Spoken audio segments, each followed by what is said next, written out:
నమస్కారం, నా పేరు బాలా. బీసీఎన్ న్యూస్ కి స్వాగతం. ముందుగా ముఖ్యాంశాలు. ప్రజా ఆరోగ్యానికి కూటమి ప్రభుత్వం అత్యంత ప్రాధాన్యత. 38 మంది లబ్ధిదారులకు 41,53,000 రూపాయల సీఎం రిలీఫ్ ఫండ్ చెక్కులు అందించిన ఎమ్మెల్యే అంజిబాబు. మెగా డిఎస్సీపై వైఎస్ఆర్సీపీ నాయకుల ఆరోపణలను ఖండించిన టీడీపీ రాష్ట్ర కార్యదర్శి కోల్లా. భీమవరం ఇలవేల్పు శ్రీ మావుళ్ళమ్మ అమ్మవారికి 1000 కేజీల స్వీట్స్ తో సారీ సమర్పించిన హౌసింగ్ బోర్డు కాలనీ మహిళలు. కొమరాడ, అనాకోడేరు, ఈలంపూడి గ్రామాల్లోని సమస్యలు త్వరలోనే పరిష్కరిస్తాం. రాష్ట్ర public accounts committee chairman Ramanjaneyulu. రాష్ట్రంలో ప్రజా ఆరోగ్యానికి కూటమి ప్రభుత్వం అత్యంత ప్రాధాన్యం ఇస్తోందని రాష్ట్ర public accounts committee chairman MLA Pulaparthi Ramanjaneyulu అన్నారు. ఎమ్మెల్యే కార్యాలయంలో శుక్రవారం 38 మంది లబ్ధిదారులకు ముఖ్యమంత్రి సహాయ నిధి నుండి వచ్చిన 41,53,694 రూపాయల చెక్కులను అందించారు. ఎమ్మెల్యే అంజిబాబు మాట్లాడుతూ ఇప్పటి వరకు భీమవరం నియోజకవర్గంలో 1,031 మంది లబ్ధిదారులకు 8.08 కోట్ల రూపాయలను అందించామని తెలియజేశారు. ఆరోగ్య సంరక్షణే ధ్యేయంగా కూటమి ప్రభుత్వం సంక్షేమ కార్యక్రమాలను సమర్థవంతంగా అమలు చేస్తుందని అన్నారు. వైద్య చికిత్సలు, అత్యవసర శస్త్రచికిత్సల కోసం పేద కుటుంబాలు ఆర్థిక ఇబ్బందులు ఎదుర్కోకుండా సకాలంలో సీఎంఆర్ఎఫ్ చెక్కులు, ఎల్ఓసీ పత్రాలు అందజేస్తూ ఆపత్కాలంలో ప్రభుత్వం అండగా నిలుస్తోందని అన్నారు. కూటమి నాయకులు, కార్యకర్తలు, అభిమానులు, వీర మహిళలు, తెలుగు మహిళలు పాల్గొన్నారు.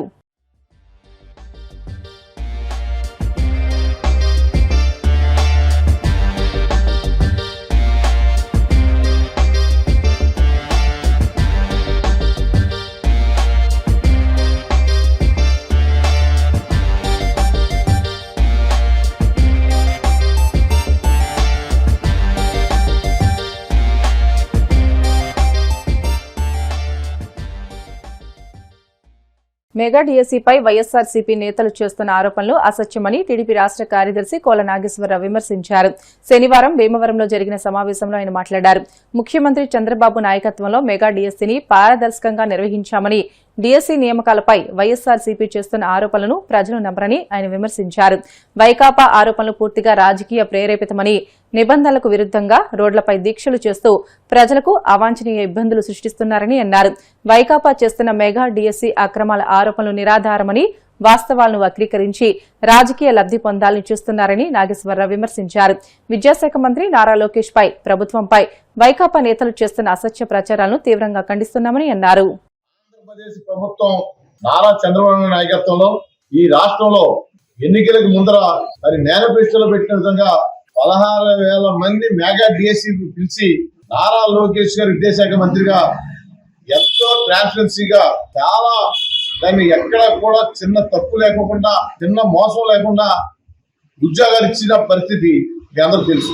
ఆ రోజు ఈ రాష్ట్రంలో ఒక దుర్మార్గమైన పార్టీ వైఎస్ఆర్సీపీ పార్టీ, దాని అధినేత వైఎస్ జగన్మోహన్ రెడ్డి, ఆయన సంబంధించిన మనుషులందరూ కూడా ఎన్నో కేసులు వేసి ఈ చదువుకున్న ఉద్యోగం రాకుండా మాస్టర్లకి చేయడానికి ఎన్నో ప్రయత్నాలు చేశారు. అయినా సరే కోర్టులన్నీ కూడా వాళ్ళని చివాట్లు పెట్టి ఈ ఆంధ్రప్రదేశ్ ప్రభుత్వంలో చాలా చక్కగా నారా చంద్రబాబు నాయుడు గారు, పవన్ కళ్యాణ్ గారు, లోకేష్ బాబు గారి ఆధ్వర్యంలో కేంద్ర నరేంద్ర మోడీ గారు సూచనలు ఎన్ని పరిధిలో తీసుకుని అందరికీ కూడా విద్యని ఒక ఛాలెంజ్ గా తీసుకుని నారా లోకేష్ బాబు గారు మంత్రిగా మధ్యాహ్న భోజన పథకం కానీ, స్కూల్స్ ఆధునీకరణ కానీ, యూనివర్సిటీల సందర్శన కానీ అన్ని కార్యక్రమాలు కూడా చాలా గొప్పగా చేస్తారు. ఆయన ఈ డిఎస్సీ మెగా డిఎస్సీ విషయంలో కూడా ఎక్కడ తప్పు జరగకుండా ఎంతో చక్కగా ఆయన అందరికీ ఉద్యోగాలు ఇచ్చి ఈ రోజు ఆ 16,000 మంది వివిధ స్కూల్లో ఉద్యోగాలు చేస్తూ మేము ఎక్కడ కూడా ఒక పైసా కూడా తప్పు జరగలేదు, మమ్మల్ని ఎవరు అడగలేదు.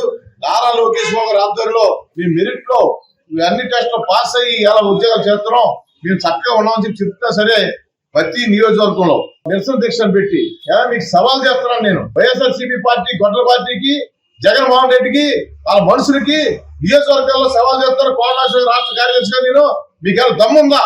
నారా లోకేష్ బాబు గారు దమ్ముంటే ఆయన మీదకి రమ్మని జగన్మోహన్ రెడ్డి సవాల్ ఇస్తారు లోకేష్ బాబు గారు. ఆ సవాళ్ళను స్వీకరించే దమ్ము మీకు లేదు. ఇవాళ నేను సవాల్ చేస్తాను పశ్చిమ గోదావరి జిల్లాలో, మీరు నిరసనలు ఎందుకు చేస్తారు? ఆ నిరసన దీక్షలు ఎవరున్నారు? మీకు మీ పార్టీ కార్యకర్తలు ఉన్నారు తప్ప ఎక్కడైనా సరే మాస్టర్లు కానీ యువత కానీ ఉన్నారా? ఈ రోజు చూడండి, నా దగ్గరికి వచ్చారు నారా లోకేష్ బాబు గారికి సపోర్ట్ గా ప్రతి కాలేజీ నుంచి విద్యార్థులు గాని మాస్టర్లు గాని అందరూ కూడా వచ్చి రాబోయే రోజుల్లో నారా లోకేష్ బాబు నాయకత్వంలో విద్యకి ఎంతో గొప్ప ప్రాధాన్యత ఇస్తారు. డిఎస్సి పెట్టారు, మళ్ళీ డిఎస్సి పెడతారు. ఇటువంటి పరిస్థితిలో ప్రభుత్వం ఆలోచిస్తున్న వైసీపీకి గుణపాఠం చెప్పాలి. మీ అందరికీ సపోర్ట్ కొనని చెప్పి యూత్ అంతా వచ్చారు. వాళ్ళని ఈ రోజు ఇక్కడ కూర్చోబెట్టి మీడియా సాక్షిగా సవాల్ చేస్తున్నాను. మీకు దమ్ముంటే రండి. మీరు నిరసనలు ఎందుకు, దొంగ నిరసనలు ఎందుకు? నారా లోకేష్ బాబు గారి రాష్ట్రంలో ఒక బలమైన శక్తిగా, ఒక బలమైన నాయకుడిగా, ప్రజల కోరుకునే నాయకుడిగా, యువత కోరుకునే నాయకుడిగా ఎన్నో కార్యక్రమాలు చేస్తుండే ఆయన ఎదుర్కొనే దమ్ము జగన్మోహన్ రెడ్డి గారి మనసులు లేక ఇటువంటి ఒక తప్పుడు ప్రసారాన్ని, తప్పుడు విషయాన్ని రోడ్డు మీద తీసుకొచ్చి ఈ రకం రాష్ట్రం నల్ల చేస్తారో మీకు సవాల్ చేస్తాను. మీకు దమ్ముంటే ఏదైనా వేదిక మీద రండి, లేదా మీ దగ్గర సాక్ష్యాలు ఉంటే నిరూపించమని చెప్పి సవాల్ చేస్తాను. ఇన్ని మంచి కార్యక్రమాలు చేస్తున్న ఎన్డీఏ ప్రభుత్వాన్ని, నారా చంద్రబాబు నాయుడు, లోకేష్ బాబు గారిని, పవన్ కళ్యాణ్ గారిని ఇన్ని మంచి పనులు చేస్తుంటే ప్రజలందరూ ఎంతో అన్ని పథకాలు, సూపర్ 6 పథకాలే కాకుండా 60 పథకాలు అమలు చేస్తూ ప్రజల్లోకి డోర్ టు డోర్ వెళ్తున్నాం. మేము ఇన్ని కార్యక్రమాలు చేస్తున్న ప్రభుత్వానికి ప్రజల నుంచి విపరీత స్పందన వస్తుంది. అది చూసుకుని తట్టుకోలేక ఈ రోజు డిఎస్సి అనేది, అవినీతి అనేది ఏదో అని చెప్పేసి మీరు ప్రసారం చేస్తారో అదంతా తప్పు అని చెప్పి సందర్భం తెలియజేసుకుంటూ మీకు సవాల్ ఇస్తున్నానో, నిరూపించిన సవాల్ ఇస్తానో. ఇవాళ యువత అంతా కూడా ఎంతో ఆందోళన ఉన్నారు. జగన్మోహన్ రెడ్డి అతను మనసు చేసే దుర్మార్గాలు వీళ్ళందరూ కూడా నారా లోకేష్ బాబు గారికి మద్దతు ఉన్నారు. వీళ్ళందరికీ ధన్యవాదాలు తెలియజేస్తూ రాబోయే రోజుల్లో రాష్ట్రంలో ఎన్డీఏ ప్రభుత్వం నారా చంద్రబాబు నాయకత్వంలో ప్రతి మనిషికి, ప్రతి వ్యక్తికి, ప్రతి రైతుకి, ప్రతి మహిళకి, ప్రతి విద్యార్థికి, ప్రతి ఎంప్లాయీ వచ్చే విధంగా ఈ కార్యక్రమం చేస్తారని చెప్పి సందర్భంగా భీమవరం శ్రీ మౌళ్ళమ్మ అమ్మవారికి హౌసింగ్ బోర్డు కాలనీ మహిళలు ఆషాఢ మాసం సారణ సమర్పించారు. శనివారం హౌసింగ్ బోర్డు కాలనీలోని శ్రీ పద్మావతి వెంకటేశ్వర స్వామి మందిరం నుంచి అల్లం రమేష్, సత్యవాణి దంపతుల ఆధ్వర్యంలో భక్తులు, దాతల సహకారంతో సుమారు 1000 కేజీల స్వీట్స్ తో వందలాది మహిళలు ఊరేగింపుగా మౌళ్ళమ్మ అమ్మవారి ఆలయానికి చేరుకున్నారు. ఆలయ అర్చకులు ప్రత్యేక పూజలు నిర్వహించి ఆశీర్వచనం అందించారు. అనంతరం అమ్మవారికి ఆషాఢ మాసం సారణ సమర్పించారు. మందిర అధ్యక్షులు కంతేటి వెంకటరాజు, అసోసియేషన్ అధ్యక్ష కార్యదర్శులు సరిపిడకల రామారావు, జానపాటి మధుసూదన్ రావు, పెన్నాడు శ్రీను, అల్లు రామకృష్ణ, మారిశెట్టి రాంప్రసాద్, మట్టా నళిని మోహన్, కోడి వెంకట్రావు, కడలి వెంకటేశ్వరరావు, మహిళా భక్తులు తదితరులు పాల్గొన్నారు.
గొప్ప కార్యక్రమాన్ని చేపట్టారండి. ప్రతి సంవత్సరం కూడా ఇంకా ఇలాగే మహిళలందరూ కూడా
అమ్మవార్లకి పసుపు కుంకుమ తాంబూలం సమర్పించుకుని మన గుణపూడి గ్రామ దేవత అయినటువంటి ఆదిలక్ష్మి అమ్మవారు ఉదయాన్నే అమ్మవారి దగ్గరికి కూడా వెళ్ళి ఆ దంపతులు స్వామివారికి నమస్కారం చేసుకుని అనంతరం మావుళ్ళమ్మ అమ్మవారికి ఇవ్వడం కోసంగా ఆదిలక్ష్మి అమ్మవారి గ్రామ దేవత కాబట్టి చీర పసుపు కుంకుమ సారీ ఇవన్నీ కూడా సాంప్రదాయబద్ధంగా ముందుగా గ్రామ దేవతకు అందజేసి మన ఇష్టదైవమైనటువంటి ఇలవేల్పైనటువంటి మావుళ్ళమ్మ దేవకి భారీగా చక్కగా అందంగా మహిళా మనులు శ్రీవారి భక్తులు హౌసింగ్ బోర్డ్ కాలనీలో ఉండేటువంటి సుహాసినీల అందరి చేత కూడా ఈ విశేషమైనటువంటి కార్యక్రమానికి శ్రీకారం చుట్టడం జరిగింది. మీరందరూ కూడా ఈ ఇంతటి మహత్కార్యంలో పాల్గొనడం అందరికీ కూడా స్వామివారి ఆశీస్సులు మావుళ్ళమ్మ ఆశీస్సులు ఉంటుంది. ఎందుకంటే మన గ్రామాన్ని సంరక్షించేటువంటిది అమ్మవారు కాబట్టి ఆ అమ్మవారి యొక్క అనుగ్రహం మనందరికీ ఉంటే మనము మన పిల్లలు మన కుటుంబం అందరం కూడా బాగుంటాం. అల్లు రామకృష్ణ గారు వనజాక్షి గారు దంపతులు వారికి కూడా ధన్యవాదాలు తెలియజేస్తున్నాం. గోవిందా. మొదటిసారి ఈ సంవత్సరమే రమేష్ గారి దంపతులకు ఆలోచన రావటం వెంటనే మన దేవాలయ కమిటీ వారు అసోసియేషన్ కమిటీ వారు అందరూ కూడా ఆలోచన చేసి కార్యక్రమం చేయాలని మొదలు పెట్టాం. ఈ కార్యక్రమం ప్రతి సంవత్సరం జరగాలని మన స్వామివారిని అమ్మవారిని మన అందరూ ఇక్కడ కోరుకుందాం. నేటి ముఖ్య దాతలైనటువంటి మన రమేష్ గారి దంపతులకు మన రామారావు గారి అందరికీ కూడా అన్నప్రసాదం చేయాలి.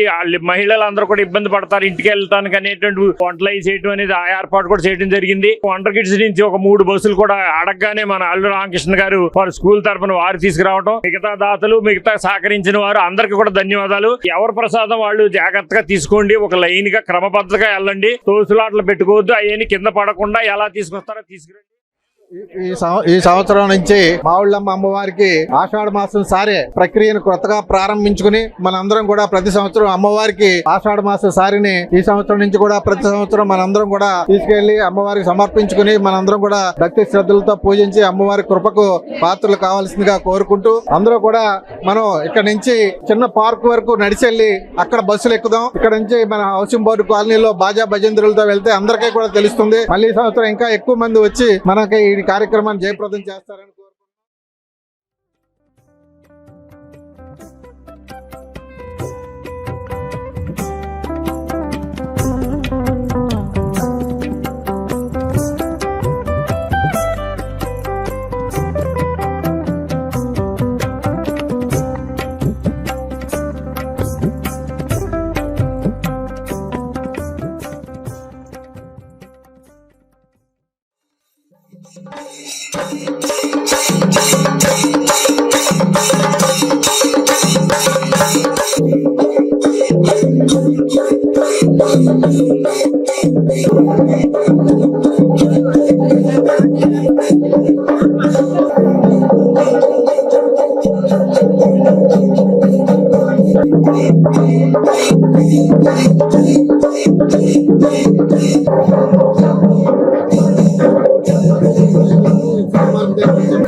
Thank you.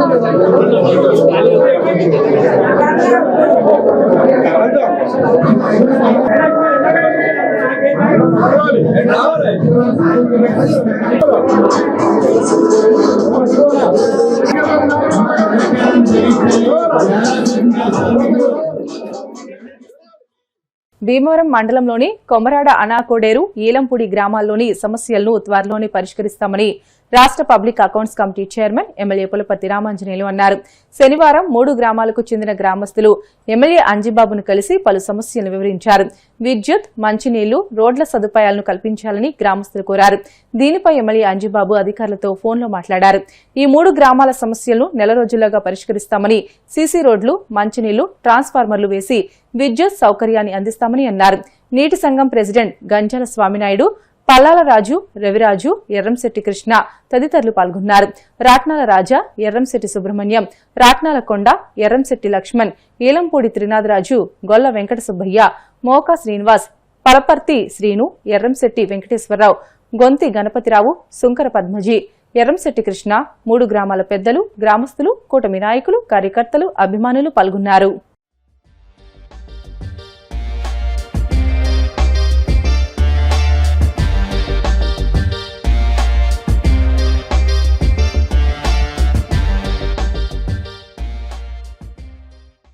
డిఎస్సీ అక్రమాలకు నైతిక బాధ్యత వహిస్తూ విద్యాశాఖ మంత్రి లోకేష్ రాజీనామా చేయాలని భీమవరం వైఎస్సార్సీపీ కన్వీనర్ చినిమిలి వెంకటరాయుడు డిమాండ్ చేశారు. పశ్చిమ గోదావరి జిల్లా భీమవరం ప్రకాశం చౌక్ వద్ద వైఎస్సార్సీపీ భీమవరం నియోజకవర్గ కన్వీనర్ చినిమిలి వెంకటరాయుడు ఆధ్వర్యంలో డిఎస్సీలో మోసపోయిన విద్యార్థులు రిలే నిరాహార దీక్ష 3వ రోజు నిర్వహించారు. ఈ దీక్షకు డిఎస్సీ అభ్యర్థులే కాకుండా విద్యార్థులు, మహిళలు భారీగా పాల్గొన్నారు. కూటమి ప్రభుత్వానికి వ్యతిరేకంగా నినాదాలతో హోరెత్తించారు. లోకేష్ రాజీనామా చేసే వరకు ఉద్యమం ఆగదని విద్యార్థి నాయకులు హెచ్చరించారు. రిలే నిరాహార దీక్ష చేస్తున్న విద్యార్థులకు వైఎస్సార్సీపీ నియోజకవర్గ ఇన్ఛార్జ్ చినిమిలి వెంకటరాయుడు పూలదండలు వేసి సంఘీభావం తెలిపారు.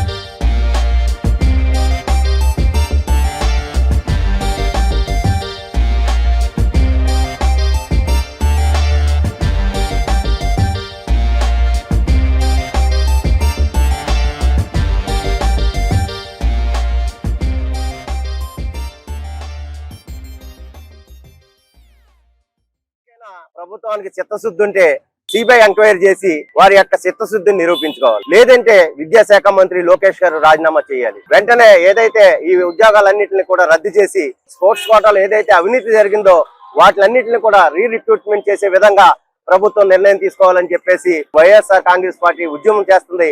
ఈ ఉద్యమానికి విద్యార్థులు, ప్రజలు అందరూ కూడా మద్దతు తెలుపుతున్నారు. రేపు కూడా ఇక్కడ రిలే నిరాహార దీక్షలు జరుగుతాయి. ఎల్లుండ భారీ ఎత్తున వైఎస్ఆర్ కాంగ్రెస్ పార్టీ తరఫున, విద్యార్థుల తరఫున, ప్రజలందరి తరఫున కూడా భీమవరం నియోజకవర్గంలో భారీ ర్యాలీ జరుగుతుంది. కాబట్టి ఇందులో అందరూ కూడా విద్యార్థులు, నాయకులు, కార్యకర్తలు, ప్రజలందరూ పాల్గొని ఈ కార్యక్రమాన్ని విజయవంతం చేయవలసిందిగా ప్రజలందరినీ కోరుతున్నాం. ప్రభుత్వం ఇప్పటికైనా దిగొచ్చి ప్రజలకి, విద్యార్థులకి న్యాయం చేయవలసిన బాధ్యత ఖచ్చితంగా ఉంది. కాబట్టి సిబిఐ ఎంక్వైరీని వెంటనే వేయాలని ప్రభుత్వం మీద ఒత్తిడి తీసుకురావడానికే ఈ కార్యక్రమాలన్నీ వైఎస్ఆర్ కాంగ్రెస్ పార్టీ చేపట్టింది. కాబట్టి విద్యార్థులు, ప్రజలు అండదండలతో రాబోయే రోజుల్లో మళ్ళీ కనుక ఈ ప్రభుత్వం కనుక ఇలాగే ప్రవర్తిస్తే రాబోయే ఎలక్షన్ లో కూడా ప్రజలు ఖచ్చితంగా కూటమి ప్రభుత్వాన్ని బుద్ధి చెప్తారు. మళ్ళీ రాబోయే ప్రభుత్వం వైఎస్ఆర్ కాంగ్రెస్ ప్రభుత్వం, జగన్మోహన్ రెడ్డి గారే ముఖ్యమంత్రి అవుతారని కూడా ఈ సందర్భంగా తెలియజేస్తారు. ప్రభుత్వం కళ్ళు తెరిచి న్యాయ విచారణ జరిపించి, సిబిఐ విచారణ జరిపించి అవకతవకలు జరిగిన వారందరూ శిక్షించాలని చెప్పి కోరుతున్నాం. అటువంటి పరిస్థితి నిర్ణయం ప్రభుత్వం తీసుకొని పరిస్థితుల్లో విద్యాశాఖ మంత్రి లోకేష్ బాబు ఉన్నాడు, ఆయన రిజైన్ చేయాలని చెప్పేసి డిమాండ్ చేస్తా ఉన్నాం. ఇప్పటికైనా ఆ నిర్ణయం తీసుకోకపోతే ఈ ఉద్యమం ఇంకా కొనసాగుతుంది. మరింత ఉధృతం చేసి సరైనటువంటి రిపోర్ట్ వచ్చే వరకు కూడా ఈ ఉద్యమాన్ని కొనసాగిద్దామని చెప్పేసి తెలియపరుచుకుంటూ, మళ్ళీ ఎల్లుండి జరిగేటువంటి మెగా ర్యాలీలో వైఎస్ఆర్ పార్టీ కార్యకర్తలు, విద్యార్థులు, యువకులు అందరూ కూడా పాల్గొని ఆ కార్యక్రమాన్ని జయప్రదం చేయాలని చెప్పేసి సందర్భంగా కోరుతాం. కూటమి ప్రభుత్వం నిర్వహించిన ఈ డిఎస్సి ఎగ్జామ్ దగా ఎగ్జామ్, ఇది ఓటకపు ఎగ్జామ్ నిర్వహించి అర్హులైన విద్యార్థులకు జాబులు లేకుండా లేఖలో దొంగచాటుగా పోస్టులు అమ్ముకుని డిఎస్సిని అపహాస్యం చేశారు. ఈ బాధితులందరూ కూడా ఈ డిఎస్సి గురించి సిబిఐ విచారణ కావాలని కోరుతున్నప్పటికీ కూడా ప్రభుత్వం స్పందించకపోవడం చాలా దుర్మార్గం. దీనిపై వెంటనే సిబిఐ విచారణ జరిపించాలి, లేదా దీనికి బాధ్యుడైన విద్యాశాఖ మంత్రి రాజీనామా చేయాలని డిమాండ్ చేస్తున్నారు. చంద్రబాబు నాయుడు గారి సంగతి ప్రజలందరికీ బాగా తెలుసు. మామూలు గారి నుంచి ఎన్నుపోటుతో మొదలైన కార్యక్రమం అయింది. ప్రజలను కూడా వెన్నుపోటు పడాలంటే ఆయన తర్వాతే ఇప్పటికీ కూడా మేము కోరుకుంటున్నాం, మీరు జరిగిన డిఎస్సిలో అవినీతి ఆరోపణలపై మీరు రాజీనామా చేయండి, లేని సిబిఐ ఎంక్వైరీని వేయండి. లేని పక్షంలో ఈ ప్రజా పోరాటం తప్పదు. వైఎస్ఆర్ కాంగ్రెస్ పార్టీ ప్రతిపక్ష పార్టీగా పోరాటం ఉధృతం చేస్తుందని తెలియదు. మరంతా చదువు విద్యార్థులు విదేశాలు వెళ్ళి మరి ఎంతో చదువు చదువుకున్నారు. విద్యార్థుల గురించి మరి ఏ కోసాలు పట్టించుకోకుండా ఈ కూటమి ప్రభుత్వం ఎంత దారుణంగా మరి వ్యవహరిస్తుందంటే ప్రతి విద్యార్థికి ప్రతి నెల 3,000 ఇస్తానని మరి వాగ్దానం ఇచ్చి 2 సంవత్సరాలు అవుతున్నా సరే కూడా మరి ఆ విద్యార్థులకి ఏమి ఉద్యోగాలు చేయకుండా మరి అలాగా ఉన్న వాళ్ళందరికీ కూడా ఏ 3,000 కూడా ఇవ్వలేదు. ఎన్నో పథకాలు ఇస్తానని కూటమి ప్రభుత్వం మరి హామీలు ఇచ్చి ఈ ప్రభుత్వం 3 కోట్లని కలిపి పార్టీని కూటమి ప్రభుత్వంగా గుర్తించుకున్నారు. మరి ఒక్కరికి కూడా ఏ పథకం కూడా అవ్వకుండా 1,500 ఇంటికి 1,500 అలా మహిళలు కూడా దగా చేసి మరి ఓట్లు లెక్కించి ఈ కూటమి ప్రభుత్వం మరి ఎంత దారుణంగా ప్రజల్ని అన్యాయం చేస్తుందంటే అదే ప్రతి ఒక్కరికి కూడా పిల్లలకి 15,000 అన్నారు. అది ఎంతమందికి అందుతున్నాయి, ఎంతమందికి అందట్లేదంటే మరి చాలా మందికి కూడా అందట్లేదు అన్నారు. మరి అందులో 15,000 అన్నది 13,000 నుంచి 2,000 కాల్ పెట్టారు. అది కూడా 15,000 కూడా 13,000 కూడా ఒకసారి ఇవ్వకుండా 8,000 ఒకసారి 5,000 ఒకసారి అలా ఇస్తున్నారట. మరి అది కూడా మరి కోటి ప్రభుత్వానికి తెలియజేయాలి. స్వాతంత్ర సమరయోధుల ఆదర్శాలను ముందుకు తీసుకువెళ్లి వారి త్యాగాలను ఫలితాలను ప్రజలకు అందించాలని పలువురు వక్తలు అన్నారు. భీమవరం క్విట్ ఇండియా స్తూపం వద్ద శ్రీ విజ్ఞాన వేదిక క్విట్ ఇండియా స్తూప పునర్నిర్మాణ కమిటీ ఆధ్వర్యంలో స్వాతంత్ర దినోత్సవ వారోత్సవాలను శనివారం ప్రారంభించారు. ముందుగా క్విట్ ఇండియా అమరవీరుల స్తూపం వద్ద అమరవీరులకు జోహార్లు తెలుపుతూ నివాళులు అర్పించారు. ఈ సందర్భంగా క్విట్ ఇండియా స్తూప పునర్నిర్మాణ కమిటీ సభ్యులు ఇందుకూరి ప్రసాద్ రాజు, బొండా వెంకట సుబ్బారావు మాట్లాడుతూ స్వాతంత్ర్యోద్యమంలో ధన ప్రాణ నష్టాలతో ఎన్నో కుటుంబాలు బలి అయిపోయాయని, భీమవరంలో క్విట్ ఇండియా ఉద్యమం చరిత్రలోనే సువర్ణ అధ్యాయంగా మిగిలిందని, స్వాతంత్ర దినోత్సవ వేడుకలను వారోత్సవాలుగా నిర్వహించడం అభినందనీయమని అన్నారు. కన్వీనర్ చెరుకువడ రంగసాయి మాట్లాడుతూ స్వాతంత్ర సమరయోధుల ఆదర్శాలను ముందుకు తీసుకువెళ్లి వారి త్యాగాలకు ఫలితాలను ప్రజలకు అందించాలని అన్నారు. ఈ నెల 17వ తేదీన వరకు స్వాతంత్ర దినోత్సవ వేడుకలను అన్ని పాఠశాలలు, కళాశాలలో నిర్వహిస్తామని అన్నారు. కార్యక్రమంలో పెన్నాడ బైట్ కళాశాల TVV Prasad, Manohar, doctor S Satyanarayanaraju, Arasavalli Subrahmanyam, Battiprolu Srinivasarao, Kaligotla Gopala Sharma, SK Chan Basha, Pennada engineering కళాశాల విద్యార్థులు తదితరులు పాల్గొన్నారు. ఇదే జాతీయ నినాదంతో స్వాతంత్రోద్యమంలో అనేక ఉద్యమాలు జరిగాయి. ఆ ఉద్యమాలన్నింటిలో గొప్ప ఉద్యమాలు మరి మహాత్మా గాంధీ పిలుపుతోటి ఒక అద్భుతమైనటువంటి ఉద్యమాలు జరగడం జరిగింది. క్విట్ ఇండియా దినోత్సవం. క్విట్ ఇండియాలో మరి మహానుభావులు ఎందరో మంది త్యాగం చేశారు. మహాత్మా గాంధీ బొంబాయిలో పిలుపు మేరకు క్విట్ ఇండియా ఉద్యమం దేశవ్యాప్తంగా ప్రారంభమైన రోజు ఇవాళ. 17వ తారీఖు మనకి భీమవరంలో ఉద్యమం జరిగింది. 17వ తారీఖున మహోద్యమంగా కార్యక్రమం, పెద్ద ర్యాలీ అది పెట్టి కార్యక్రమం చేస్తున్నాం. అమరవీరులకు నివాళులర్పిస్తూ వాళ్ళ కుటుంబాల సభ్యులకు సత్కారం చేసే కార్యక్రమం. 13వ తేదీన పిల్లలకు బహుమతులు ఇవ్వడం, ఇలా వారం రోజులు 15 రోజులు కార్యక్రమాలు నిర్వహిస్తామని తెలియజేసుకుంటూ క్విట్ ఇండియా స్తూపం దగ్గర మరి నిర్మాణానికి సహకరించిన అందరికీ కూడా ప్రత్యేక ధన్యవాదాలు తెలుస్తూ ఈ కార్యక్రమానికి పెన్నాడ ఇంజనీరింగ్ కళాశాల బైట్ అంటారు, ఆ విద్యార్థులు ఎంతో ఉత్సాహంగా బస్సులో వచ్చి ఈ కార్యక్రమంలో పాల్గొనడం, యువత వల్ల చైతన్యం జరుగుతుందని నిరూపించారు ఆ విద్యార్థులు. మరి బైట్ కళాశాల ఉపాధ్యక్షులు టీవీ ప్రసాద్ గారికి, మేనేజ్మెంట్ వారికి, చైర్మన్ గారికి అందరూ కూడా ప్రత్యేక ధన్యవాదాలు తెలియజేస్తారు. స్వాతంత్ర్య ఉద్యమంలో పశ్చిమ గోదావరి జిల్లా దీనికి ఉనికి ఉన్నటువంటి మనం నిలబడినటువంటి క్విట్ ఇండియా స్తూపం ఆ రోజు ప్రాణాలు అర్పించినటువంటి మహనీయుల్ని స్మరించుకుంటూ ఈ రోజు నుంచి 17వ తారీఖు వరకు క్విట్ ఇండియా ఉద్యమంలో పాల్గొన్నటువంటి గొప్ప వీరుల యొక్క స్మరణ జరుగుతూ భావి తరాలకి స్ఫూర్తిదాయకంగా 13వ తారీఖున వేషధారణలతోటి, స్వాతంత్ర సమరయోధుల వేషధారణలతోటి, అలాగే జిల్లా స్థాయిలో నిర్వహించినటువంటి పోటీల్లో పశ్చిమ గోదావరి జిల్లా వాళ్ళకి 13 ఉదయం 10 గంటలకి ఇక్కడ విద్యార్థులకి బహుమతులు కూడా ఇవ్వడం జరుగుతుంది. స్ఫూర్తిని కొనసాగిస్తూ ఈ ప్రదేశాన్ని సంపూర్ణమైనటువంటి మరి క్విట్ ఇండియా అమరవీరుల స్మృతివనాన్ని తీర్చిదిద్దే ప్రయత్నం అందరూ కూడా చేపట్టవలసిందిగా భారతదేశానికి అసూలు బారినటువంటి వారిలో ప్రప్రథమంగా గాంధీ మహాత్ముడు ఉంటే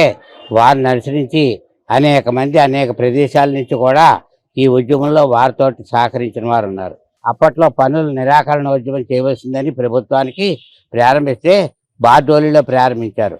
అది చేసిన స్ఫూర్తితోటి మన వెస్ట్ గోదావరి మొత్తాన్ని ఇక్కడే రెండోసారి ప్రారంభించారు. అందుకని దీని సెకండ్ బార్డోలి అనే పేరు వచ్చింది. ఇది చాలా ముఖ్యమైనటువంటి ప్రదేశం. మొత్తం భారతదేశంలోనే గుర్తింపు కలిగినటువంటిది క్విట్ ఇండియా రెండో బార్డోలి కింద అన్నది భీమవరం ప్రదేశం ఇక్కడ ఒక్కటే. కాబట్టి ఈ ప్రదేశానికి అంత ప్రాముఖ్యత ఉంది. ఆ కారణం చేత ఇప్పుడు క్విట్ ఇండియా సందర్భంలో మనకి ఇక్కడికి పెద్దలందరూ కూడా కార్యక్రమాల్లో నిర్వహించేసి వారి జీవితాలను అర్పించినటువంటి సందర్భంగా వారికి మనం గుర్తించవలసింది, వారిని స్మరణించవలసినటువంటి సందర్భం. మనం పెద్దవాళ్ళవే కాకుండా పిల్లలకి కూడా భావితరాలకు అందరికీ ఎంతైనా అవసరం ఉందని ఈ సందర్భాన్ని పురస్కరించుకుని మన పెన్నాడు ఇంజనీరింగ్ కాలేజీ వారి యాజమాన్యం వారి పిల్లలతో సైతంగా ఇక్కడికి వచ్చి ఈ ఉద్యోగంలో పాల్గొని వారు పాలు పంచుకున్నారు. బ్రిటన్ బ్రేక్ తీసుకుందాం. Stay with us.